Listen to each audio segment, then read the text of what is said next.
अस्सलाम वालेकुम दोस्तों, मैं हूं जुल्किफल खान और आप देख रहे हैं बिन अकबर ट्रैवल्स का यूट्यूब चैनल। दोस्तों, आज की वीडियो यूके में इमिग्रेशन वीज़ा के हवाले से बड़ी इंपॉर्टेंट है, क्योंकि पिछले 4-5 दिन से बहुत सारे दोस्तों की कॉल्स भी आ रही हैं, हमारे क्लाइंट्स भी मैसेजेस कर रहे हैं, ऑफिस विज़िट कर रहे हैं कि यूके ने इमिग्रेशन खोल दी है पाकिस्तानियों के लिए, तो आप हमारा वीज़ा अप्लाई करें।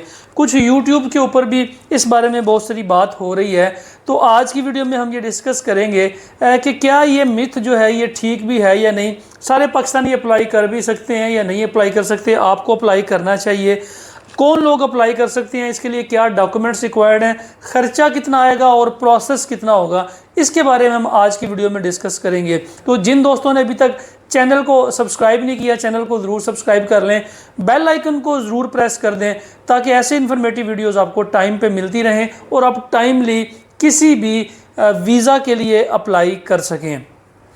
वीडियो पे टॉपिक शुरू करने से पहले एक छोटी सी अनाउंसमेंट, हमने सियालकोट में कचहरी रोड के ऊपर जो मेन सिटी है, मेन सिटी में भी अपना ऑफिस बना लिया हुआ है। इससे पहले हमारा ऑफिस कैंट के करीब था सियालकोट में, तो लोगों को कैंट की वजह से आने जाने में दुश्वारी होती थी, क्योंकि वहाँ पे चेकिंग बहुत ज़्यादा होती है। तो अब हमने सियालकोट में कचहरी रोड के ऊपर भी अपना ऑफिस बना लिया हुआ है। इसका एड्रेस आपकी स्क्रीन के ऊपर और फ़ोन नंबर आ रहा है। जो हमारे सियालकोट सिटी के लोग हैं, गुजरांवाला के, गुजरात के, खारियाँ के, मंडी बाउद्दीन के, वो हमारे उस ऑफिस को विज़िट कर सकते हैं। तो आते हैं असल टॉपिक की तरफ।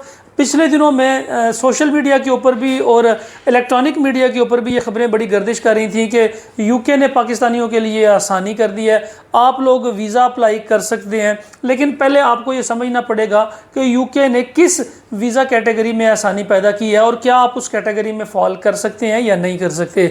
सबसे पहले तो ये है कि यूके ने जो खबर थी वो ये थी कि 226 कैटेगरीज़ के अंदर इमिग्रेशन ओपन कर दी है। तो इमिग्रेशन जो ओपन होती है, तो इमिग्रेशन की कुछ रिक्वायरमेंट्स होती हैं। इमिग्रेशन में ना वर्क परमिट आता है और ना ही विजिट वीज़ा आता है। इमिग्रेशन की बिल्कुल ही रिक्वायरमेंट्स डिफरेंट है बाकी चीज़ों के साथ। पहले हम इमिग्रेशन की रिक्वायरमेंट्स को समझ लेते हैं। इमिग्रेशन किसी भी कंट्री जो दूसरे कंट्री से इमिग्रेंट्स को अपने पास बुलाता है, उसके लिए कुछ वो स्पेशल रेशो रखते हैं या कुछ रिक्वायरमेंट्स रखते हैं। फॉर एग्जांपल, अगर उनके पास लेबर शॉर्टेज है तो वो उस कैटेगरी की लेबर को इमिग्रेशन देते हैं। अगर उनके पास प्रोफेशनल्स शॉर्ट हैं तो वो उस कैटेगरी की प्रोफेशनल्स को इमिग्रेशन अनाउंस कर देते हैं कि आप लोग हमारी कंट्री में आके सर्व करें। अगर आप कोई आर्टिस्ट हैं, अगर आप कोई सिंगर हैं, अगर आपके पास कोई हुनर है, तो वो प्रोफेशनल्स को हायर करते हैं।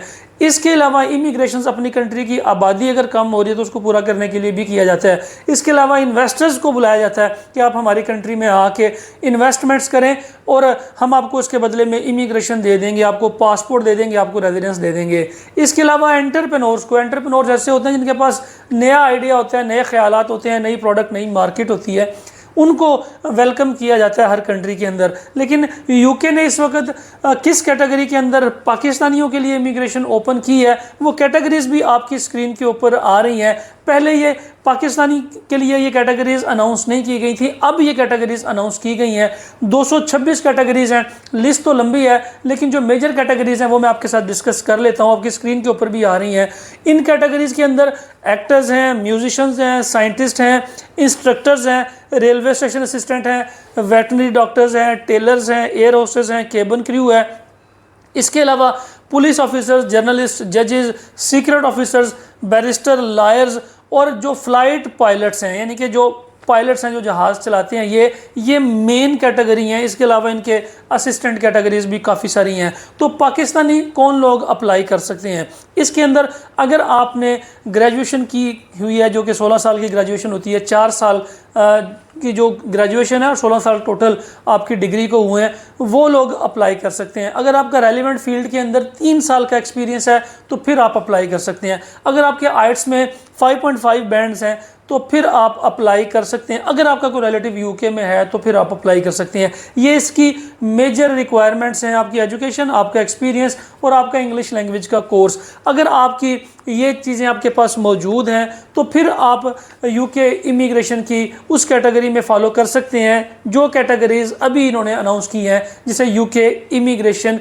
2023 कहा जा रहा है कि इसमें बहुत सारी कैटेगरीज, लेकिन यूके इन कैटेगरीज के अंदर भी उन लोगों को वीज़ा देगा, इमिग्रेशंस देगा जो, अगर आप पाकिस्तान में 200 पायलट्स ने अप्लाई किया है तो उसमें जो हाई रैंक होंगे, जो टॉप 10 होंगे, उनको वो ये अनाउंस करेंगे। इसी तरह बाकी फील्ड्स के अंदर हैं। तो आप लोग इमिग्रेशन अप्लाई करने से पहले अपनी असेसमेंट्स करवा लें कि क्या आप यूके जा भी सकते हैं या नहीं, या आप इमिग्रेशन प्रोग्राम में हिस्सा ले भी सकते हैं या नहीं ले सकते। लेकिन यूके में चूंकि इस वक्त स्पॉन्सर्ड वीज़ाज़ बहुत ज़्यादा निकल रहे हैं, ऐसी एक कंपनीज़ जो कि वहाँ से स्पॉन्सर निकाल के पाकिस्तान में भेजती हैं, जैसे कि आप सऊदी अरेबिया में, यूएई में देखते हैं कि कोई एम्प्लॉयर है वो वहाँ से वीज़ा निकाल के पाकिस्तान में भेजता है, फिर यहाँ से लोग इसे प्रोसेस करवा के जाते हैं। इसी तरीके से यूके में इस वक्त स्पॉन्सर्ड एम्प्लॉयमेंट का बहुत ज़्यादा काम हो चुका हुआ है। इसमें टायर 2 जो है, जो हेल्थ केयर के रिलेटेड है, जो कि डे केयर के रिलेटेड है, उनकी बहुत सारी जॉब्स निकल के आ रही हैं। तो जो लोग, अगर आपकी एजुकेशन मास्टर्स है और आप फीमेल हैं और आप पढ़ी लिखी हैं, आप 2 से 3 माह का डे केयर का कोर्स कर सकती हैं, हेल्थ केयर का कोर्स कर सकती हैं, तो फिर आपको स्पॉन्सर्ड जो टायर 2 है इसमें अप्लाई करना चाहिए। इसके अलावा जो बाकी लोग यूके जाने में इंटरेस्टेड हैं, उनके लिए भी ऐसा ही है कि जो लोग यूके में जाना चाह रहे हैं, उनके लिए अगर किसी खातून जो पढ़ी लिखी हैं, जो मास्टर्स जिन्होंने किया हुआ है, वो वहाँ पे स्टडी वीज़ा अप्लाई करेंगी मास्टर्स के बाद, और ये जो मेल हैं ये साथ में उनके एज ए स्पाउस जा सकते हैं और इनको वर्क परमिट अलाउ है। ये 3 इस वक्त कैटेगरीज हैं जिसके ऊपर मेजर काम हो रहा है। एक तो ये जो इमिग्रेशन नई ओपन हुई है, अभी इसकी चीज़ें, डॉक्यूमेंट सामने आए हैं जो मैंने आपको बताए हैं।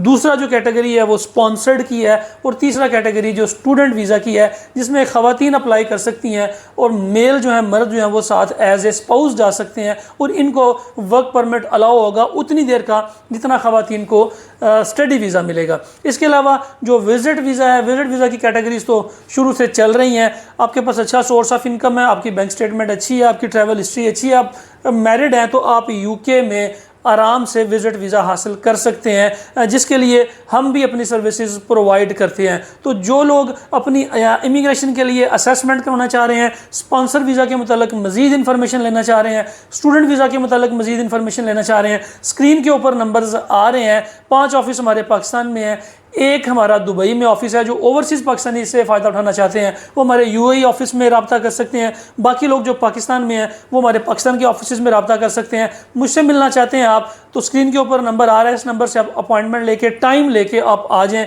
क्योंकि कुछ दिन मैं लाहौर में बैठता हूँ, कुछ दिन मैं कराची में, फिर रावलपिंडी में, इसी तरह सियालकोट में, नेक्स्ट वीक मैं यूएई जा रहा हूँ। तो जो लोग मिलना चाह रहे हैं टाइम लेके, अपॉइंटमेंट लेके, तो आ जाएँ। फ़िलहाल के लिए इतना ही। अपना और अपने साथ रहने वालों का खास ख्याल रखिएगा, अपने इस चैनल का भी।